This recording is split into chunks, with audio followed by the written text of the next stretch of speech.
Muito bem, mais um podcast aqui da Invista, do Pode Sondar, dentro do stand da Invista no CIOSP 2025. Eu sou o Luiz Rodolfo, do Dicas Odonto. Eu sou a Renata Caruso, do Doce Dentista, e hoje estamos aqui com o Bruno Reis. Muito bem, Bruno Reis, para falar de dentística, para falar principalmente desses materiais que a gente usa na dentística, né? E ele falou uma coisa aqui no bastidor que eu achei interessante, que serve como um bom pontapé inicial para o nosso assunto, né? Você falou que dentística é meio que o carro-chefe de consultórios odontológicos, de clínicas odontológicas, do dentista, hoje em dia, né? Então eu queria que você falasse um pouquinho sobre isso, para a gente entender, assim, o papel fundamental mesmo, que às vezes a dentística é meio deixado de lado, é meio deixado para o clínico geral, vamos dizer assim, né? E lógico, a dentística tem uma gama muito grande de procedimentos, né? Então, como que a dentística ela é o carro-chefe, o motor do consultório odontológico? Ô Luiz, Renato, bom, obrigado pelo convite, estou feliz de estar aqui e que venham mais momentos aí no podcast de vocês, parabéns pelo trabalho. E aí, pegando a sua pergunta, né, eu tenho falado muito de uma coisa com os meus alunos, tenho falado isso no Instagram também, na minha rede social de forma geral, que dentística é a chance que o dentista tem todos os dias de provar que ele é um bom dentista ou que ele é um mau dentista. Por quê? Porque a imensa maioria dos pacientes, eu falo a imensa dando ênfase mesmo, né? A imensa maioria dos pacientes tem alguma coisa de dentística restauradora para fazer. E eu até queria começar quebrando um pouco um paradigma, que é dentística é a galera da resina, não tem nada a ver uma coisa com a outra. Na verdade... Não chama de resineiro, não, gente. se chama de resineiro é quase me chama pra briga. Teve uma época que criaram a hashtag resineiros. O dia que me marcaram, eu falei, pode parar de me marcar nisso aí. Porque, cara, a resina não resolve todos os casos do consultório. Tem caso que é pra cerâmica. Tem caso que é pra indireta. Tem caso que é pra direta. Tem caso que pode ser os dois. Tem caso que resina tá contraindicado. Grandes destruições coronárias, dentes com grandes destruições, que precisam de grandes reconstruções, coroas totais, sobre pino ou sobre dente, é cerâmica. É o que tem longevidade, é o que tem comprovação. Você pode até ser um apaixonado por resina, tá tudo bem. Mas você não pode ficar cego de amor, né? Esse é o problema do apaixonado, né? Apaixonado como... Canta, vai, sei que você tá louco. Cego de amor, doente de amor. Nem veio a música. Ele adora fazer uma musiquinha. Cara, é porque o apaixonado ele fica cego, né? Mas não é? Então, assim, tem caso pra uma coisa e pra outra. Na rede social também aconteceu muito esses embates, isso eu não sei se é fomentado por quem que é fomentado isso, não vi mais esse embate, resina versus cerâmica, a metal versus sem metal, né? E aí fica aquela coisa das paixões, né? E tem gente que gosta mais de um material, tem gente que gosta, tem mais mão para fazer outro, então assim, na verdade é indicação, né? Porque tem, os pacientes chegam pedindo, não, eu quero de resina, eu quero de cerâmica, e às vezes não é indicação. Isso, e aí, cara, é um papo com o paciente. Vamos falar assim, do que tem comprovação, o que tem longevidade, o que tem trabalhos clínicos que mostram que isso é mais previsível, tipo assim, previsibilidade, né? Chance de acertar. Isso aumenta a chance de acertar por maior período. É o que eu faria, sei lá, eu gosto muito do exemplo, né, do que eu faria na minha filha, que eu faria na minha mãe, que eu faria na minha esposa. Cara, na minha boca eu não colocaria resina nesse dente, eu colocaria cerâmica. Coroa total é previsível com cerâmica. Então acho que a gente precisa colocar esses limites na dentística, né? Essa divisão dentística-prótese, ela é puramente acadêmica. E ela é uma coisa dos apaixonados. Porque na prática, de vez em quando eu faço direta, de vez em quando eu faço indireta, de vez em quando eu faço sobre dente, de vez em quando eu faço sobre implante. De vez em quando o paciente extraiu com a minha implantodontista, eu faço provisório, sobre rebordo. Ou seja, dentística e prótese é uma divisão acadêmica, a gente faz restauração na rotina clínica. Eu tenho insistido muito nisso. Que dentística é a chance de você provar que você é bom, porque chega muito e você tem a chance de acertar, então, em vários casos. Mesmo o implantodontista, ele tem um paciente que tem um implante para fazer. Vocês são implante, não? Você é implante. Um paciente tem um implante para fazer, tem quantas resinas para fazer na mesma boca? Eu duvido que ele não tenha o dobro. Geralmente tem. Tem 2, 3. Se ele tiver 2 implantes para fazer, ele tem 4 resinas. Assim, é um número chute, mas o paciente que chega com uma endo para fazer, ele tem endo em outros dentes, ele tem restauração em outros dentes. O paciente com implante para fazer tem um desequilíbrio oclusal que levou a uma lesão não cariosa. E esse cara tem 4, 5, 6 lesões não cariosas para restaurar, talvez uma perda de dimensão, talvez uma classe 2 no dente do lado do implante, da prótese sobre implante, que ele vai ter que fechar o ponto de contato. Ou seja, isso aumenta o ticket médio da clínica, se o cara se não é o principal dele fazer restaurações.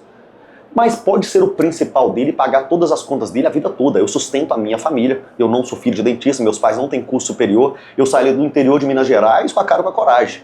E eu construí uma carreira sólida fazendo o quê? Dentística. Eu fiz espera dentística porque eu ganhei uma bolsa.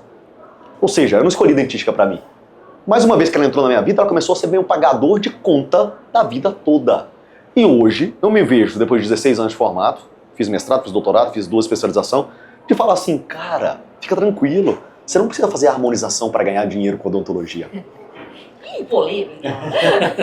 Mas a pessoa começa a pensar O isso. pessoal quer, né? E também é o modismo que vai levando. Né? Às vezes a pessoa entra no odonto para fazer nada contra. Nada contra. Né? Mas você não precisa ir tão longe, vamos dizer assim. Cara, uma coisa que você aprendeu no 4º período de faculdade é o procedimento que as pessoas mais erram. Qual o procedimento que mais dá repetição na rotina do consultório? Restauração, não é coroa total. E faz mais também, né? Isso! Então todos os dias você tem a chance de dessa vez acertar e seu paciente fala, caramba, ninguém acertou, mas você acertou. É a primeira vez, Bruno, que eu faço clareamento e não fico com dor depois do clareamento. Bruno, é a primeira vez que eu faço uma restauração e da outra vez, meu Deus do céu, eu senti muita dor pós-operatória. Eu não senti dessa vez. Nossa, aquele dente que 2 pessoas já fizeram e sempre acumula carne, eu vou pro churrasco com o fio dental no bolso. Essa é a minha mãe. Vou pro churrasco, meu filho, leva o fio dental, porque o dentista. E aí um dia você vai lá e faz e fala, meu Deus do céu, como isso é bom. Ou seja, eu provei que a partir dali, sempre que ela pensar em dentista, ela vai indicar pra alguém a pessoa que acertou. Então, sim, é o caminho para você sedimentar na carreira. E aí, se a pessoa depois escolher, falar, cara, eu não quero viver só disso. Eu entendo, tá tudo certo. Mas é um caminho, vamos falar assim, básico, de básico bem feito, que te leva a resultados exponenciais, em termos de ser referência a alguma coisa num curto espaço de tempo. Muito bem. Você é um apaixonado por odontologia, né? Tem até Né? tudo. Tem lógica, né? Esse gosta, né? Na mão, aqui. Na mão, bem cravado, pra falar assim, eu vivo é disso, né? Você que me deu tudo que eu tenho, então eu vou tatuar na mão isso. E como que você faz a escolha dos materiais que você vai restaurar aqui? Então, não precisa puxar a sardinha pra investir. Pra investir não. Mas assim, como que você faz a escolha dos materiais? Porque é muito importante a técnica, né? Você falou isso da não repetição do trabalho, até a gente conversou bastante agora no episódio passado sobre a adesão, né? Que é super importante o dentista ter esse horário para adesão, às vezes até mais do que para a resina em si. E para técnica também, às vezes uma classe 4, eu escuto isso bastante dos pacientes, assim, vem com uma classe 4 que vem quebrando há não sei quanto tempo, mas todo ano troca. O dentista não fez uma protrusão com carbono para saber onde que tá pegando, e aí pronto, você faz aquilo, já sabe onde que tá dando problema. Então às vezes é falta de técnica. Mas como que você faz claro que então por isso eu quis dizer, é todo um combo para uma restauração ficar na boca do paciente e esteticamente também satisfatória. Como que você faz a escolha desses materiais, que é uma etapa super importante também? Renata, eu falava isso agora aqui na minha palestra, né? O material, ele corresponde a uma parcela muito pequena do preço final de uma restauração quando você vai montar isso. Ou seja, com um reajuste muito pequeno no preço dos seus procedimentos restauradores, você consegue trabalhar com excelentes materiais. Eu fiz uma conta com o pessoal aqui agora, uma conta simples. Eu falei, cara, você acabou de escolher uma resina de R$150. E se a gente calcular que ele faz mais ou menos 25 restaurações com um tubete de 4 gramas, lembrando que nem todas as resinas têm 4 gramas, né, mas com um tubete de 4 gramas, ele faz 25 restaurações e custa R$6 de resina por dente. E se ele trabalha com uma resina que é o dobro do preço, uau, 100% de aumento, R$300, custa R$12. Se ele aumenta de 300 para 306, ele trabalhou com o melhor material que ele podia. Então a parcela de contribuição do material com o preço final de uma restauração é muito pequena para se trabalhar com materiais medianos ou ruins. Ruins eu não quero nem falar, porque é um absurdo. Você coloca na boca dos outros, mas você não coloca na sua, né? Então ruins eu não quero nem falar. Mas eu vou falar assim, um mediano, o cara que me manda mensagem no Instagram falando, Bruno, qual resina de custo-benefício? Eu falo, cara, na minha boca eu só quero benefício, porque na boca do meu paciente eu quero custo-benefício. Se isso correspondesse a uma diferença de preço enorme, aí tudo bem, podia até ser um fator que pese. Mas como não é, vamos investir em material bom? E aí eu falo pro cara, você também não precisa ser, não quero usar uma palavra feia, mas você não precisa ser negligente, você não precisa ser... Você pode achar um ponto de equilíbrio entre pagar o justo por materiais bons. O cara não precisa de uma resina de R$600, me desculpa, não precisa. Só se ela me entregasse 600 vezes mais qualidade. 600 vezes mais qualidade, o que não acontece. É mais uma resina, boa também, como várias outras que são boas, né? Então o cara hoje compra uma Harmonize, que ele vai pagar R$280 em média, né? Vamos falar que esse preço pode estar atualizado para 300 e poucos reais, que não vai fazer muita diferença em 25 restaurações. Vai dar R$2 a mais. Ele vai ver uma diferença muito pequena de preço para trabalhar com uma das melhores resinas do mundo, que é a Harmonize. Agora, coração aberto, ele precisa pagar R$280 numa resina de dentina? Só se você for um apaixonado. Que aí você tá cego de amor e não entende que a Herculite Presses entrega a mesma opacidade, a mesma resistência e um polimento pior, que para a camada de dentina não faz absolutamente nenhuma diferença. E aí eu poderia utilizar uma dentina de média opacidade da Herculite Press e economizar do que utilizar a Harmonize, se a questão de economia for importante. Mas é porque não tem motivos para você gastar mais caro numa coisa que você tem igual em outra. Então eu vejo assim, a Care fez uma coisa muito legal e eu fico muito tranquilo de falar de Care porque eu sou um usuário de Care. Eu uso só Care? Não. E quem fala que só usa uma marca também não é verdade. Na rotina do consultório é impossível você trabalhar com uma única marca, mas eu uso muito Care. Eu gosto muito da XLE, que é uma resina de dente clareado que fica linda. Estética elegante, sabe? Eu gosto muito do elegante, porque o elegante não é nem de mais nem de menos, né? Fica claro sem ficar claro demais. Fica claro na medida certa. Sem ficar firminho. E sem ficar exato, né? Sem ficar Simplificando. sem colocar nomes, né? Sem ficar sertanejo. Sem ficar sertanejo. É programa de futebol. É incrível, assim, você trabalha com uma Harmonize, Bidê. com preço justo, né? Pô, 280, 300 reais, você vai pegar um cimento NX3, você compra um kit com vários cimentos e paga um preço justo. Então eu acho que a odontologia, a gente já paga muito caro em várias coisas. Então tem economias inteligentes, coisas que me entregam resultados similares com preço menor. E eu acho que hoje a Care entrega isso muito bem. Bons adesivos, boas resinas, materiais de boas qualidades. Talvez esse problema do dentista seja na hora de fazer a precificação, fazer a tabela dele, né? E às vezes ele tem que reajustar, ou às vezes ele já está cobrando um preço acima, e aí o gasto dele, na verdade, não é no material, o gasto dele é o gasto do consultório, o gasto da cadeira, ou a cadeira dele está ociosa. E aí não tem nada de gestão, material, né? Não tem nada de gestão, não administra, ele bota em culpar o material. Nada de resina. Aí né? pronto. E aí acabou, aí o problema tá dado, né? Porque aí vem a culpa no material. Pô, nosso material é caro. O que deveria ser caro deveria ser o nosso horário, né? Porque é isso que é diferencial, porque o material qualquer um vem aqui com... Luiz, eu fiz uma conta outro dia para meus alunos numa aula que a gente fez ao vivo, os alunos da pós online. E aí eu falei para eles lá, cara, vamos fazer uma conta de quanto custa para fazer resina? E a gente colocou hora clínica. Então eu coloquei quanto o cara gastava e fui fazendo uma tabela. A gente chegou num preço que se ele fizer uma faceta em 1 hora, que é um tempo plausível, um dente em 1 hora, você trabalha tranquilo, sem loucura nenhuma. Se você fizer uma faceta em 1 hora, ele vai gastar em média R$130 para fazer uma faceta. Olha, comprando tudo padrão ouro. A gente não economizou em material, nem em luva. Compramos até luva boa nesse caso. R$130. Pô, cara, se o cara fizer uma faceta e cobrar 500, cara, que margem de lucro é essa? O varejo não tem essa margem de lucro, né? Sim. Se o cara cobrar 1.000, o que se gasta 130 para fazer, constando hora clínica, o cara cobra R$1.000 e tem uma margem de lucro de R$800, e o cara não gosta de fazer resina, não gosta de ganhar dinheiro, né? Porque a margem de lucro disso é absurda. O cara fala que dá dinheiro é fazer cerâmica. Não, a margem de lucro de cerâmica é 3 vezes no máximo, a da resina é 8 vezes. É um dos procedimentos mais rentáveis da rotina. Eu vejo a galera do Botox. Fala, não, gastei R$600 no Botox.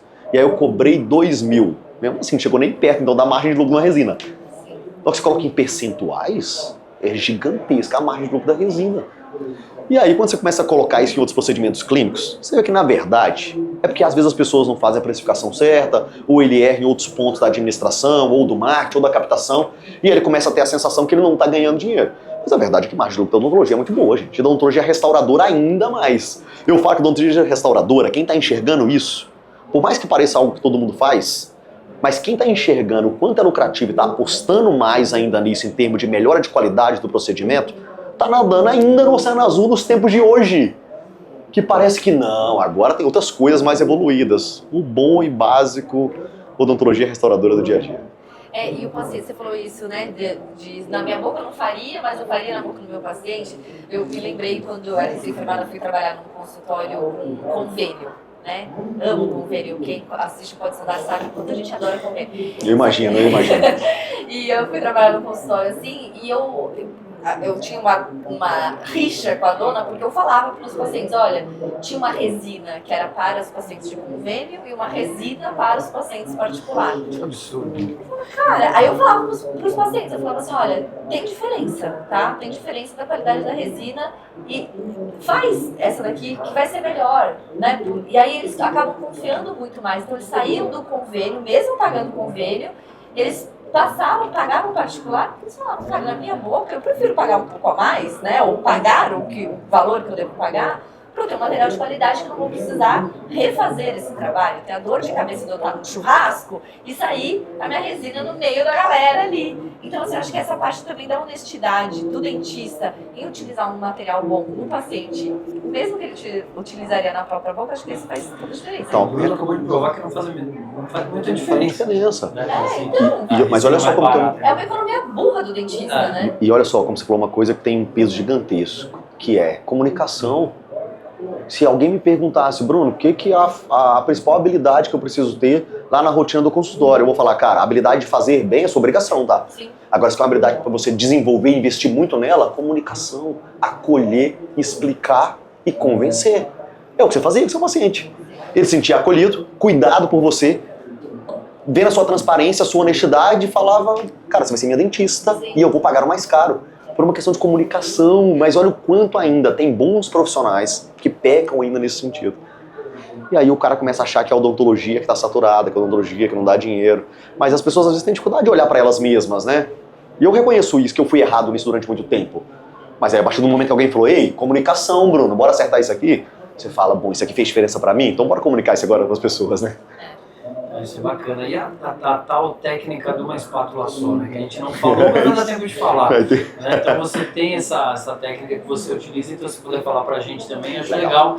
Né? E aí depois quem tiver interesse, lógico, na técnica inteira, você que procura o Bruno Reis, mas só pra gente entender, tinha aquela brincadeira que eu fazia com um amigo meu na faculdade, a dentista raiz, né? Dentista bom mesmo, resolve tudo com a 1090. Tudo com uma broca só. Eu achei que ele ia falar tudo com o dedo. Não. Eu achei que ele ia estar com o Lecron. Uma espátula só, mas para resina é possível, fora as brincadeiras, a gente fazer uma espátula só. Cara, em 2018, mais ou menos, o Instagram soltou as lives. Vocês chegaram a conhecer o Odonto com Cerveja? Sim. Vocês chegaram a ver? Bom, Sim. eu e o Paulo criamos o Odonto com Cerveja em 2018. Você era junto, você que era junto. E eu e o Paulo criamos o Odonto com Cerveja em final de 17 para 18, né, que é quando soltou as lives, tinha gente lá falando. E eu te falo que aquilo ali levou a gente a várias reflexões em alguns momentos. A questão do espátula, na verdade, começou lá no Odonto com Cerveja, com discussões que a gente fazia sem pretensão nenhuma, porque era simplesmente para tomar cerveja e bater papo. Era uma conversa que a gente tinha na casa do outro. O Paulo é padrinho da minha filha. A gente tem uma relação muito próxima. E a gente sentava para tomar cerveja, contar caso, e a gente discutia as coisas e chegávamos a conclusões que tipo, cara, precisamos falar isso para as pessoas. Veio o Odonto com Cerveja e logo em seguida veio o I Know. Vocês chegaram a conhecer o I Know, né? O I Know que depois hoje pertence à Faculdade de São Leopoldo Mandic, adquiriu o I Know. E aí quando começou ali esse amadurecimento sobre técnicas, sobre materiais e tudo, e a gente começou a mostrar no I Know que a gente esculpia com 2 espátulas. Então fazia alguns 111, a gente lançou, eu na época lancei um curso online de resina, depois eu e o Paulo lançamos um conjunto de facetas e a gente esculpia com 2 espátulas. E eu sempre que estava trabalhando, eu me pegava pensando o seguinte, eu uso um lado dessa com um lado dessa. Já pensou se isso aqui tivesse junto? E aí eu falei, cara, por que não, né? E aí em 2020 eu fui na Quinelato. Eu falei, vou dar um chute alto, né? Quinelato, um dos maiores fabricantes de instrumentos, né? Tudo a Quinelato é bom, né? Se ele não quiser, tudo bem, eu vou numa empresa menor que talvez queira fazer isso pra mim, né? Eu fui lá e falei com o Anselmo, né, lá da Quinelato. Falei, Anselmo, eu queria fazer isso aqui. Ele falou, Bruno, mas deixa eu entender uma coisa. Eu sei que hoje você me indica o nosso kit de 6. Aí você passou a indicar 2. Agora você tá me falando fazer uma só? É isso mesmo a sua proposta? Eu falei, cara, deixa eu te falar, eu acredito muito nessa proposta. Só que pra funcionar, esse lado dessa tem que ser assim, eu quero uma marcação aqui, eu quero que incline ele pra cá, o ângulo é de 45, esse lado aqui eu preciso disso, e eu fiz os desenhos pra ele no papel. E ele falou, vou pensar sobre isso. Aí passou uns dias, ele me ligou e falou, cara, você acha que isso vai vender? Eu falei, cara, acho que vai muito. Mas principalmente vai facilitar. As pessoas compravam 6 espátulas e sabiam como é que usava. O que nós fizemos com uma espátula só? Foi colocar um método de uso. Como é que você aprendeu a fazer preparo de coroa? Como você aprendeu, Renata? Nossa. Eu aprendi depois na faculdade vendo o cara fazer. Não quero fazer.